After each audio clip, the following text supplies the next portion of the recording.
சிகரெட்டுகள் குடித்தாலும் நிறுத்த முடியும், மாற்று மருந்துகள் எதுவும் தேவையில்லாமலே நிறுத்த முடியும், மன உறுதி இருந்தால். ஆனால் அது தொடர்ச்சியாக இருக்க வேண்டும். நான் சொன்ன அந்த 6 நிலைகளை பற்றி யோசித்து பாருங்கள். நீங்கள் தேர்ந்தெடுக்கிறீர்கள்.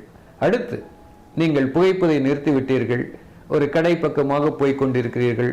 2-3 இளைஞர்கள் ஆனந்தமாக புகைப்பிடித்துக் கொண்டிருக்கிறார்கள். அவர்கள் நீங்கள் எப்படி பார்க்கிறீர்கள்? அவர்களை ஒரு பொறாமையாக, இப்படியெல்லாம் அனுபவித்து சிகரெட் குடிக்கிறார்களே என்று நீங்கள் பார்க்கிறீர்களா?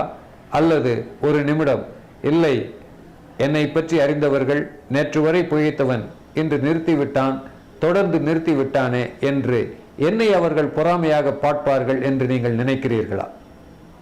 நீங்கள் அவர்களை பொறாமையாக பார்க்கிறீர்கள் என்றால் இன்னும் அந்த புகையின் மீது உங்கள் ஆர்வம் குறையவில்லை. ஆனால் நிறுத்திவிட்டான் இவன் என்று உங்களை அவர்கள் பொறாமையாக பார்க்கிறார்கள் என்கிற அளவு உங்களால் யோசிக்க முடிகிறது என்றால் அங்கே உங்கள் மன உறுதி தெரிகிறது.